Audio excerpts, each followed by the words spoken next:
Hi, mine's Phil. I like talking about politics, and in this video, as Ofgem announced the anticipated 80% increase for the domestic energy cap, on top of the 54% increase we had beforehand.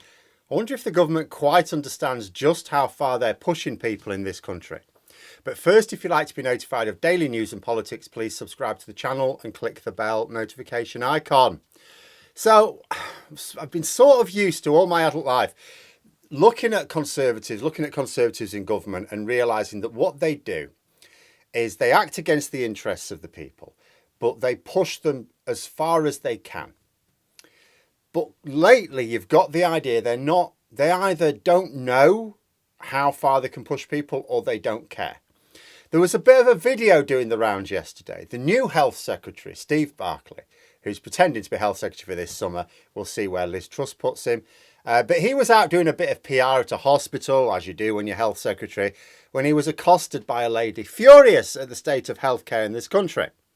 She was asking him what he was going to do about the problems of accessing, especially emergency care. She talks a lot about ambulance wait times.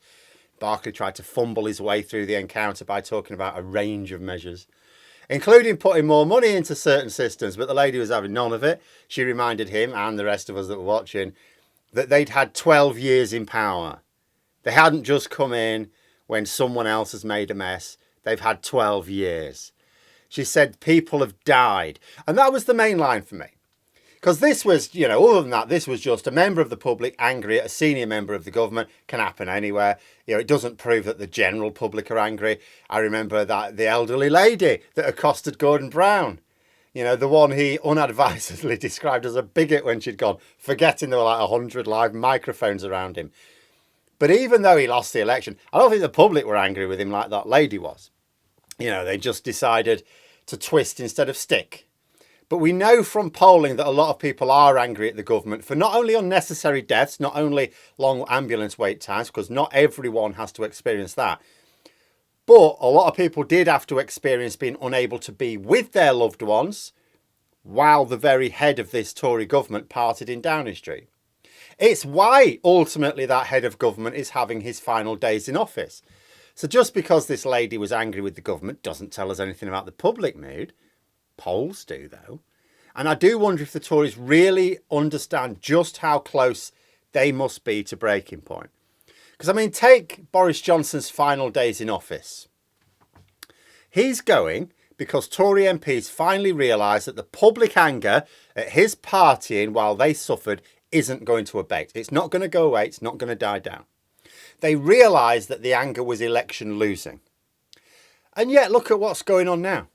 Boris Johnson refused to step down for a caretaker prime minister, and yet he hasn't done any work in this time. He's spent it partying. He's been on multiple holidays. He's just been enjoying a summer of jollies, partly at our expense. And just like when he took this attitude during the lockdowns, people are suffering.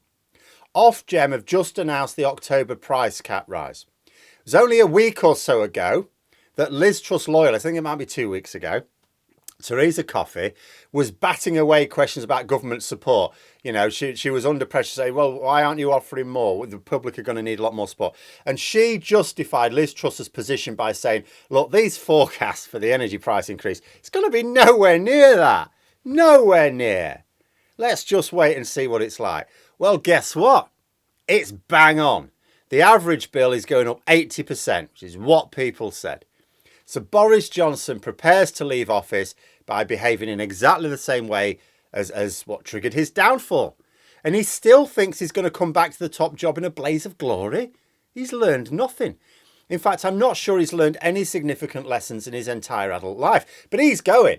But the rest of the Tory party, you would think, would be concerned about this parallel, about Boris Johnson partying when the public are clamouring for solutions. Be interested to see how Liz Truss reacts to this news. I'm not going to wait for a statement before recording the video because I can guess what it is. She'll bang on about how her tax cuts are the way forward and that there will be some targeted support for the most vulnerable without defining who the most vulnerable are or what support will be or saying how it's going to be paid for. Because one idea that I keep seeing gaining traction is this energy company's idea that the government frees the price cap. And you go, okay, great, yeah, that's the same as Labour are proposing. But this particular version would mean now the latest figures suggest it could cost us £60 billion on our tax bill later on. Labour's plan to do the same thing and more would be entirely funded by a tax on oil and gas company profits. And it would cost them less than this other plan would cost us. I mean, would the Tories really tell the public that, right, there's these two plans, there's our plan, there's Labour's plan, right? Our plan is to charge the public £60 billion in extra taxes later for a temporary price freeze today. And that is somehow better than Labour planning to charge oil companies £26 billion and us nothing.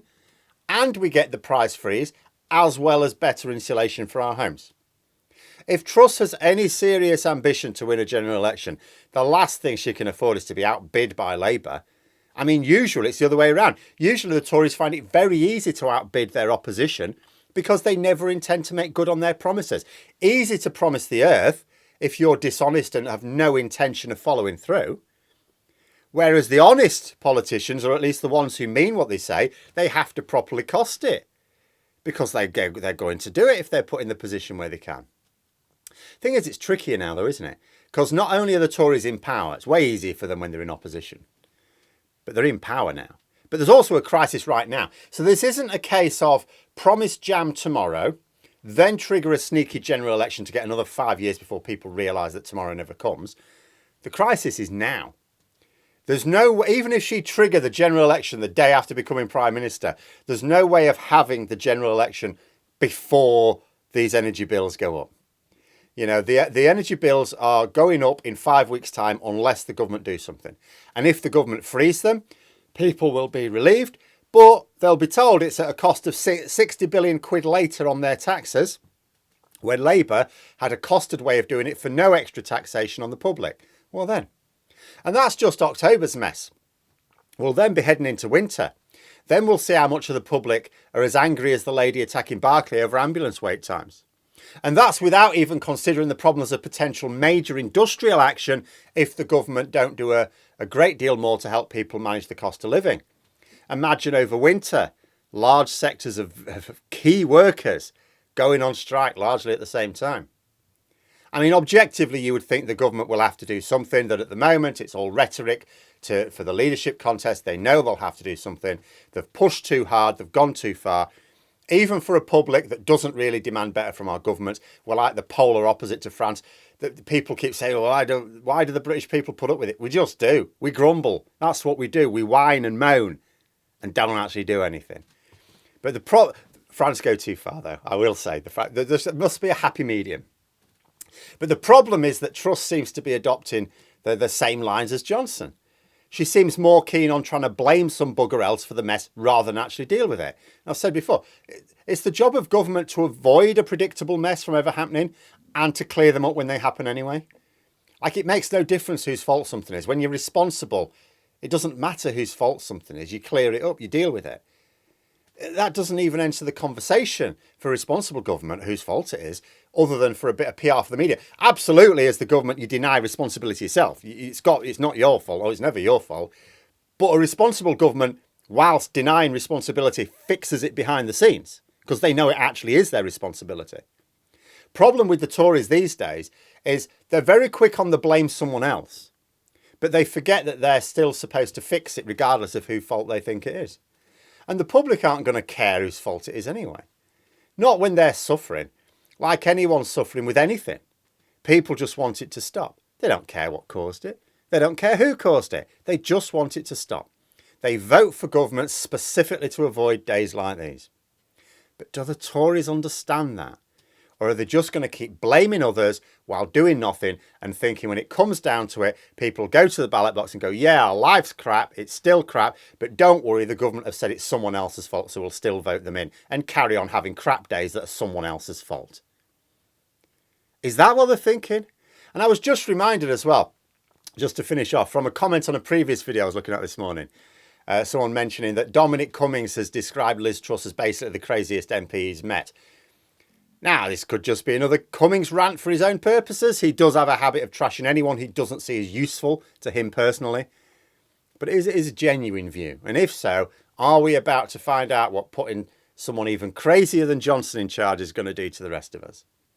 But those are my thoughts. Let me know yours in the comments below. I hope you found the video interesting. If you did, please click the like button. If you'd like to support the channel further, the join button for memberships. And until next time, I'll see you later.